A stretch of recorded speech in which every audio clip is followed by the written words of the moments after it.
And one of the best parts of my job is, and it's a great job with all the wonderful changes we're bringing about, but one of the best parts is when I visit different schools. And I'm here tonight in one of the biggest schools in the north of Ireland. Last Wednesday I was in probably the smallest school in the north, on Rathlin Island, and there was 6 pupils. And it's great just to see the island culture and different things that are happening in that wonderful school. We went out with Danny Murphy from the GA and an Irish teacher, so we could have a GA lesson and also teach the children begin to teach the children on the island some Irish. So it was very interesting just the last week, the different contrasts. I was writing my speech today, wondering what do you say when you come to St. Paul's? And I was just thinking back through the last 20 years, and I'm not going to talk about 20 years, you'd be glad to know, but I was thinking back over the last 20 years. And when I was, Oliver there talked about young people working in Afghanistan and Kenya and different parts of the world. When I was 21, I went to work in Nicaragua and El Salvador and Guatemala. Before I went, I didn't know very much about those countries, but I had always this thing that I wanted to go and work abroad and see what I could do my little bit. And I arrived in Nicaragua, a very naive Irish woman, thinking I could solve the problems of the world. And very quickly, I saw that I would learn more from the time that I was living and working there. But when I went there, it was very poor.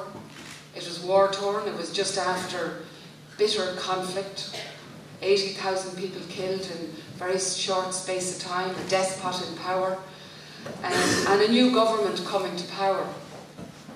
And the government was really trying to make a difference. And they sat down and they said, what are we going to prioritise as this new government in this poor country?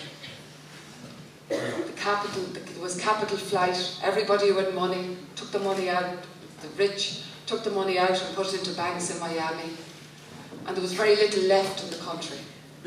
But they focused on 3 things: health, education, and culture.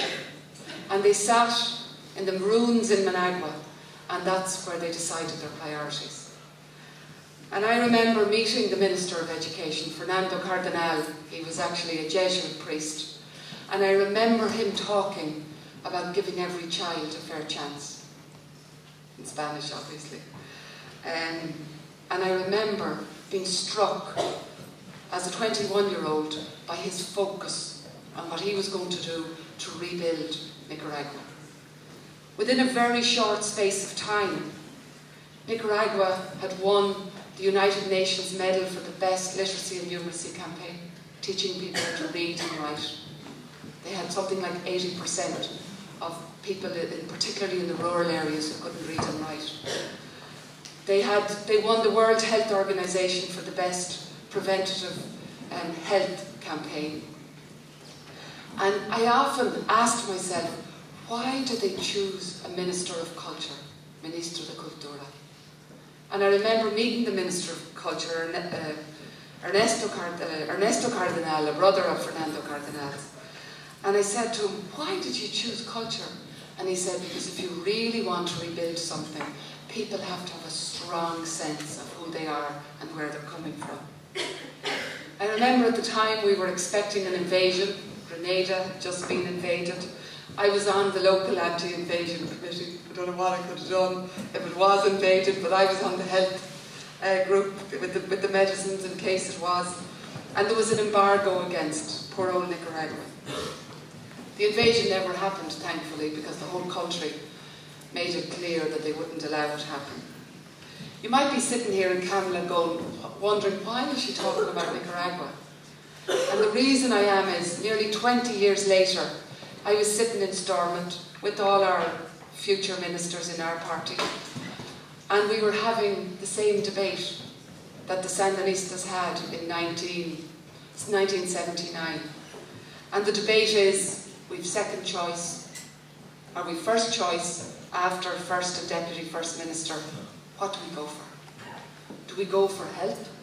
Do we go for an economics department, or do we go for education? And we had a big debate in our party, and there was many, many different views. And I passionately argued that we go for education. Because if we want to make a difference, that's where we can make a difference for generations. And I was the happiest woman in Ireland when Jerry and Martin came back and told us that we had got education, agriculture, and regional development because of the regional disparities. The reason I fought, I'm from Mayo originally, so many people from this island went to England, to Scotland, to Wales, to North America, to Australia, to Canada, to South America, to Central America. And yes, we hear about the success stories, but we hear less about the people who went with nothing. The people who were ashamed to come home because they had nothing. And the successful ones came back.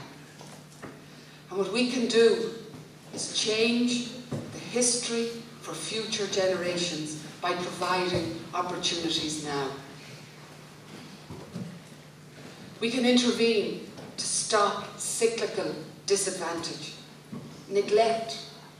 What happened in this state, in educational terms, not the school's faults, but systemic neglect of thousands and thousands and thousands of our young people. It was criminal, and it has to stop. We're telling, in the past, children that they're failures at 11. Telling decades of children that they're failures at 11. And you tell children enough that they're a failure. They're clever children. It doesn't take much to pick up.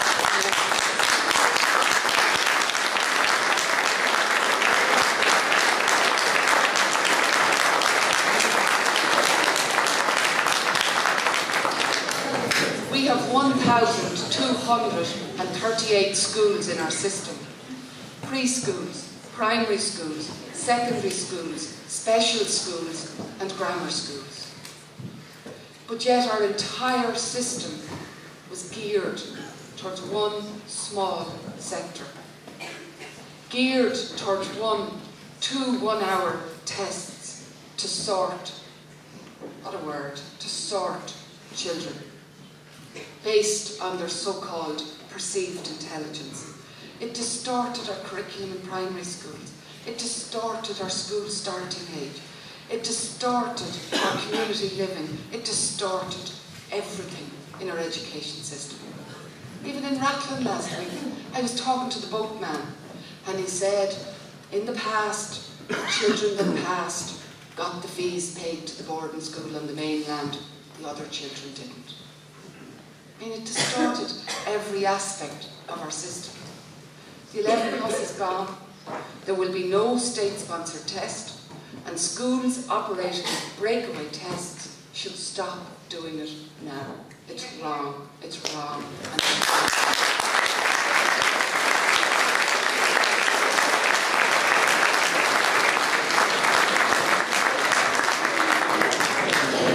The Catholic bishops have said testing will not happen in 2010, and I welcome that. And I expect them to ensure that no schools in the Catholic sector continue with breakaway testing. Anyone who has any doubts about the pivotal role education has in building a fair and equal society and bringing about the badly needed change, not just in education, is this going to change our society?